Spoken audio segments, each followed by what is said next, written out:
Fat. Feast or fear. Down the rabbit hole of medical research. My name is Dr. Mark Andrew Woodall. I'm a naturopathic doctor. I have my master's in exercise physiology. More importantly, though, I say that I have an alphabet soup of letters which I won't bore you with.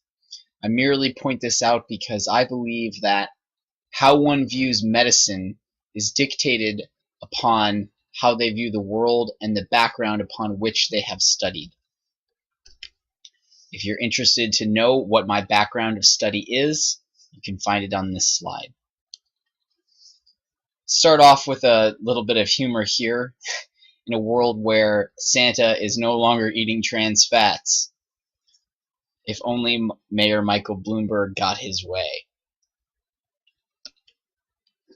I'd like to start off with a quote from the French philosopher Frédéric Bastiat. He says, "We must admit that our opponents in this argument have a marked advantage over us. They need only a few words to set forth a half-truth, whereas in order to show that it is a half-truth, we have to resort to long and arid dissertation." This, to me, reflects the nature of the argument and discussion around diet and fats and everything. There's so much research out there that it can be confusing to get an understanding on how to go about thinking about these questions. I will be presenting my opinions and thoughts as well as the research that I have looked at in these presentations, and I hope you enjoy. I will always start, though, reminding myself and my patients and audience that what actually matters is diet, movement, stress adaptability, meaning and purpose or spirituality or religion, sleep and your genetics, family history. It's a multi-layered, multi-piece puzzle, and we're just looking at a sliver of the pie here.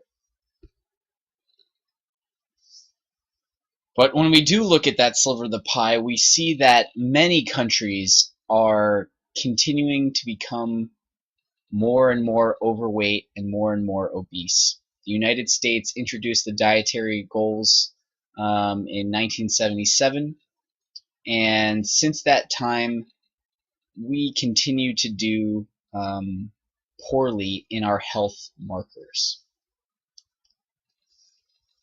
So let's ask the question, what has changed in the past 100 years? I'm sure a lot of people think it's sugar and high fructose corn syrup. But since we're going to talk about fat, let's talk about the changes in fats and how they have shaped and affected our diet and health. This graph comes from the previous paper, and it shows that soybean oil now is the #1 biggest change in the American diet over the past 100 years. In 1909, nobody ate soybean oil, and now everybody is eating soybean oil. Donuts are made with soybean oil. It's used in so many different products. Not to disappoint, sugar is continuing to increase.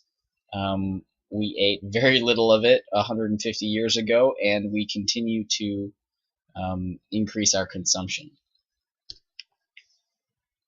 And we also have a diabetic union. The state of this country continues to become more and more diabetic, even at younger ages, but certainly in age groups 45 and older. This is very concerning. There's many comorbidities that are associated with diabetes, and while we are doing very fancy and sophisticated treatments and technologies to help people with diabetes, and we're doing a great job, I believe that diet is something that we're still missing the mark on. But I don't want to fool you here and say, oh look, we have a diabetic union and we've increased our sugar, and we've increased our soybean oil. That would be making this mistake that so many before me and that I have made before, and that is to associate causation and correlation. You see two different variables such as divorce rates in Maine and the per capita consumption of margarine in the United States in this graph are perfectly correlated with one another, or near perfectly correlated. While I'm sure my fat-loving friends could probably come up with a very interesting biochemical mechanism as to why that might be the case, it's more likely that these are just two independent variables that correlate with one another, such as the fact that ice cream sales increase along with people being eaten by sharks, as I believe Matt Milan would say. So let's go down the rabbit hole and examine the research on saturated fat, take a closer look at omega-6 and omega-3 fatty acids, and also discuss some low-carb research trials that I think are important and some insights as to their limitations and flaws that might be helpful. So here's what most people say and believe. They draw a line in the sand and they say, you've got saturated fat, red meat, beef, lamb, eggs, arachidonic acid, trans fat, butter, cheese, coconut oil, and palm oil. And these are all bad. Now, this will not be a lecture on me trying to persuade you that trans fats are healthy. They're definitely not. But I would strongly urge you to consider the other items that are listed in that bad category and question your beliefs and ideas about whether or not they're health promoting or health destructive or destroying. And on the other side of the sand, we've got the fatty acids that everybody loves, the quote unquote good fats, the olive oil, the omega-3s, the almonds, the macadamia nuts, all the good fats that we're supposed to be eating. And in fact, we see this everywhere in society and from major prominent figures in the news media and in the medical establishment. I was on Dr. Andrew Weil's website a few weeks ago, and this comes directly from his website. He says to reduce your intake of saturated fat by eating less butter, cream, high-fat cheese, unskinned chicken and fatty meats, and products made with palm kernel oil. I will always first start with saying I am so thankful for the work that Dr. Andrew Weil has done. I think he is a phenomenal leader in the movement of healthcare, and I'm so happy that he is on this planet. What I am curious about is if he reads and writes all of the content that's on his website, because I have heard quotes of statements made by him saying that we don't need to worry as much about saturated fat as we once did, and yet his website writers are telling us to reduce our intake of these foods. I would call that a strong statement without a scientific reference, 1-0. So let's start with, to me, one of the most interesting and influential papers I have read in a while. This is from the BMJ in February of 2013, and it's about the Sydney Diet Heart Study, one of the biggest dietary interventions that happened a long time ago. And they said, great, we need to be eating more safflower oil and vegetable oil and cutting back on our animal products. The thing is that they didn't analyze all the data, or they did at the time and then they decided that they've found more data. They recovered it. I like to say this as, holy smokes, Batman, we actually don't have all the data and we published. So what they found was that the intervention group was the group that was eating a high safflower oil, which is an omega-6 fatty acid, almost 15% of food calories, and less than 10% of saturated fat and 300 milligrams of cholesterol. The other group was given no dietary advice. However, the interesting thing is that when they had a heart attack, they decided to start eating more margarine because that was what was in style and in fashion of that day. I'll just start out by saying anytime you see a research paper in the background with a yellow box in the foreground, This is in homage to Dr. Tom O'Brien, a prominent celiac, non-celiac gluten sensitivity researcher and advocate.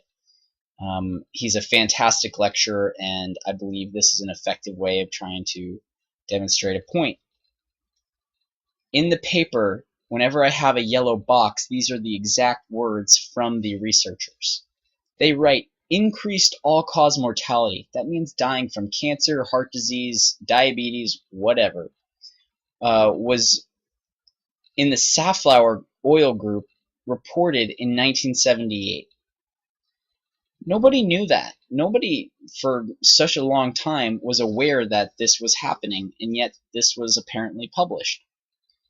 In their recent paper, they showed, compared with the control group, the intervention group, meaning when we gave people more safflower oil, we increased their all-cause mortality, we increased their cardiovascular mortality, the thing that we were trying to prevent, and their mortality from heart disease. On average, we increased this by 6% in all-cause and cardiovascular disease mortality. What that means is that if we had a stadium of 1,000 people in it, and 100 of them were going to die of some illness, if we change their diet to give them more vegetable oils, we've now killed an additional 6 people. So instead of only losing 100, we've lost 106 people. The authors in their discussion say, the traditional diet heart hypothesis predicts that these favorable diet-induced changes in blood lipids will diminish deposition of cholesterol in the arterial wall, slow the progression of atherosclerosis, reduce clinical cardiovascular risk, and eventually improve survival. Those are all things that don't sound like they're bad things. They then say, as expected, increasing N6 linoleic acid from safflower oil in the Sydney Diet Heart Study significantly reduced total cholesterol. Meaning, great, when we give people omega-6 fatty acids, they lower their cholesterol. However, these reductions were not associated with mortality outcomes. Meaning that even though we lowered their cholesterol, it didn't change whether or not they died or not. Moreover, the increased risk of death in the intervention group presented fairly rapidly and persisted throughout the trial. These observations, combined with the recent progress in the field of fatty acid metabolism, point to a mechanism of cardiovascular disease pathogenesis independent of our traditional understanding of cholesterol lowering. In a nutshell, what the authors are saying is that we actually caused more people to die by changing their omega-6 saturated fat balance, despite the fact that their cholesterol levels went down. Thank you for listening to part 1 of Fat, Feast or Fear, Down the Rabbit Hole of Medical Research. My name is Dr. Mark Andrew Woodall. If you have any questions, you can reach me at naturopathichealthandfitness.com, or you can find me on Twitter at naturopathichnf. I look forward to seeing you in part 2 when we look at further trials.